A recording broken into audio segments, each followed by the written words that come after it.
السلام علیکم ورحمۃ اللہ وبرکاتہ۔ آج کے خطبے کا عنوان ہے اللہ کی مدد کب آئے گی۔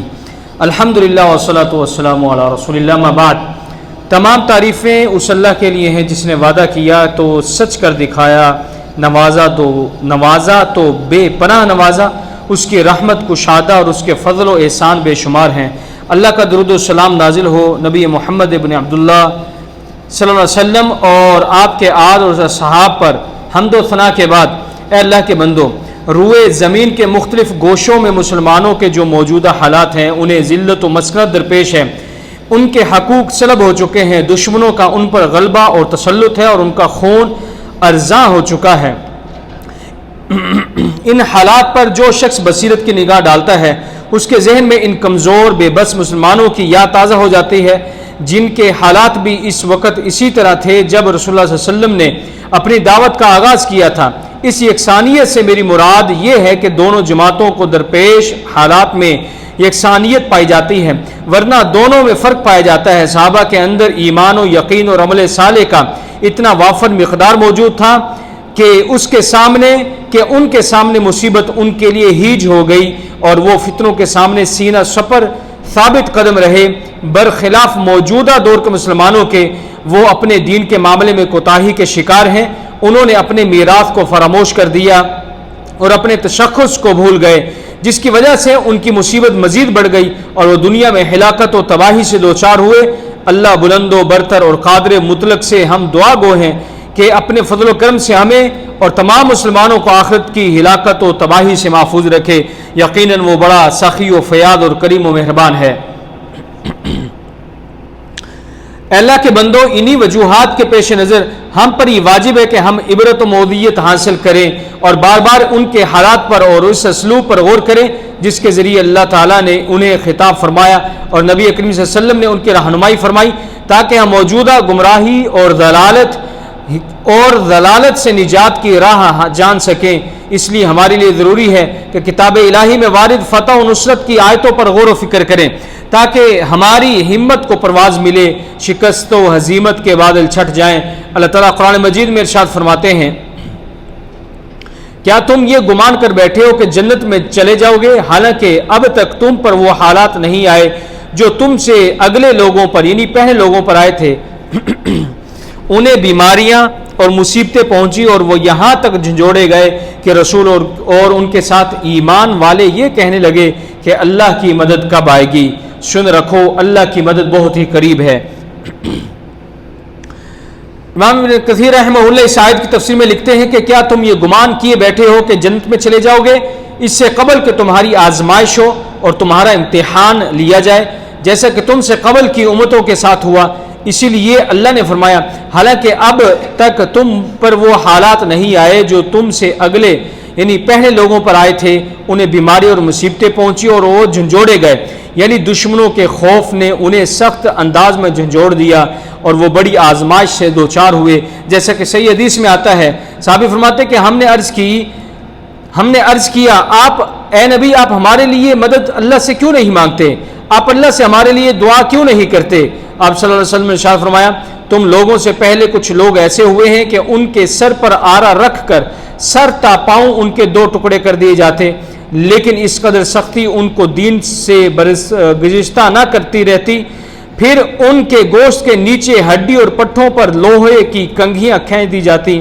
لیکن یہ اذیت بھی انہیں ان کے دین سے نہ پھیر سکی۔ اللہ کی قسم، یہ دین ضرور مکمل ہوگا مگر تم لوگ جلدی کرتے ہو۔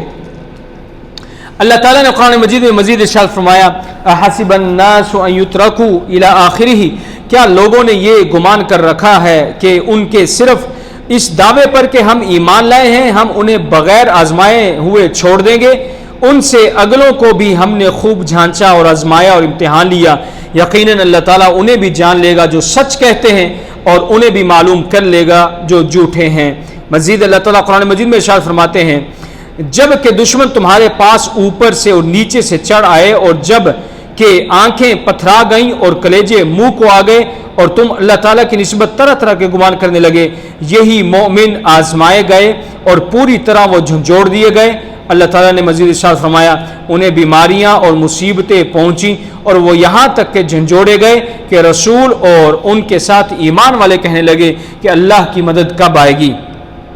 یعنی وہ اپنے دشمنوں پر فتح و نصرت کا مطالبہ کرنے لگے اور تنگ حالی و پریشانی کے وقت دعا کرنے لگے کہ جلد سے جلد فراخی اور نجات ملے۔ اللہ تعالیٰ نے ارشاد فرمایا سن رکھو کہ اللہ کی مدد قریب ہی ہے، جیسے کہ اللہ تعالیٰ کا فرمان ہے یقیناً مشکل کے ساتھ آسانی ہے، بے شک مشکل کے بعد آسانی ہے۔ اے اللہ کے بندو، جس قدر سختی اور پریشانی ہوتی ہے اسی کے بقدر فتح و نصرت بھی ملتی ہے، اسی لیے اللہ تعالیٰ کا فرمان ہے،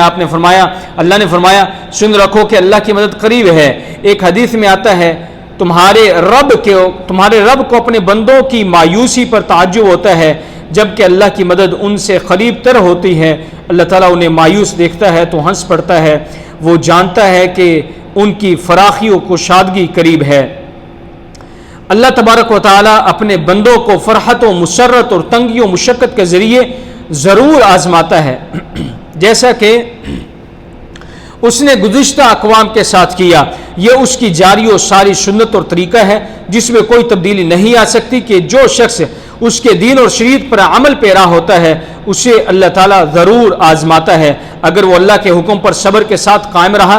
اور اس راہ میں درپیش مصائب و مشکلات کی پرواہ نہیں کی تو وہ سچا ہے جو کامل سعادت اور اعلی سعادت سے سرفراز ہوا۔ لیکن جو شخص لوگوں کے فتنہ اور آزمائش کو اللہ کا عذاب شمار کرتا ہے، بائیں طور کے مصائب و مشکلات اسے اپنے مقصد سے روک دیتے ہیں، فتنوں سے ہار مان کر وہ اپنے مقصد سے برگزشتہ ہو جاتا ہے تو وہ دعویٰ ایمان میں جھوٹا ہے، کیونکہ ایمان صرف آرائش اور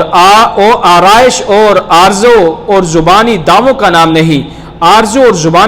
نام نہیں، بلکہ اس کے اعمال اس دعوے کو یا تو سچ ثابت کرتے ہیں یا اس کے دعوے کو جھوٹ ثابت کر دیتے ہیں۔ اے اللہ کے بندو، سابقہ قوموں پر وہ حالات آئے جن کا ذکر اللہ تعالیٰ نے قرآن مجید میں ارشاد فرمایا، یعنی انہیں فقیری و محتاجگی لاحق ہوئی، یعنی انہیں جسمانی بیماری لاحق ہوئی، یعنی مختلف قسم کے خوف سے جھنجھوڑے گئے، جیسے قتل کی دھمکی، جلا وطنی، مال و دولت کا لٹ جانا، احباب کا قتل ہو جانا اور مختلف قسم کے مصائب سے دوچار ہو جانا، یہاں تک کہ ان کی حالت اتنی دیگر گوں ہو گئی کہ اللہ کی نصرت انہیں دور نظر آنے لگی، حالانکہ انہیں نصرت الہی پر کامل یقین تھا، لیکن حالات کی شدت اور تنگی سے مجبور ہو کر رسول اور ان کے ساتھ ایمان والے کہنے لگے کہ اللہ کی مدد کب آئے گی۔ جب سختی اور تنگی آتی ہے تو اس کے بعد فراخی و آسانی بھی آتی ہے، جس قدر تنگی ہوگی اسی قدر کشادگی بھی ملتی ہے۔ اللہ تعالیٰ قرآن مجید میں ارشاد فرماتے ہیں سن رکھو کہ اللہ کی مدد بہت ہی قریب ہے۔ اسی طرح ہر وہ شخص جو حق پر قائم رہتا ہے وہ آزمائش اور امتحان سے دوچار ہوتا ہے۔ جب اسے سختی اور دشواری کا سامنا ہوتا ہے، اگر وہ اس پر صبر و استقامت سے کام لیتا ہے تو آزمائش اس کے لیے نوازش بن جاتی ہے، مشقت راحت میں تبدیل ہو جاتی ہے، اس کے بعد دشمنوں پر فتح ملتی ہے اور دل میں جو بیماری ہوتی ہے اس سے شفا یابی ملتی ہے۔ کتاب الہی کی صرف ایک آیت سے متعلق یہ ایمان افروز باتیں انتہائی خوبصورت اور عمدہ ہیں، تو آپ سمجھ سکتے ہیں کہ جو شخص قرآن میں وارد نصرت و فتح کی تمام آیتوں پر تدبر سے کام لے گا، اس کے دل میں اللہ پر بھروسہ اور اعتماد اور رب تعالیٰ کے تئیں حسن زن اس قدر گھر کر جائے گا کہ وہ دائیں بائیں دیکھے بغیر اللہ کی راہ پر اور سیدھے راستے کے اوپر گامزن رہے گا۔ اللہ تعالیٰ مجھے اور آپ سب کو کتاب و سنت کی برکتوں سے فائدہ حاصل کرنے کی توفیق عطا فرمائے اور قرآنی آیات، نصیحتوں اور اس کی حکمتوں کے ذریعے ہم سب کو نفع پہنچائے۔ سبحان ربک رب العزت عما یصفون وسلام علی المرسلین والحمد للہ رب العالمین۔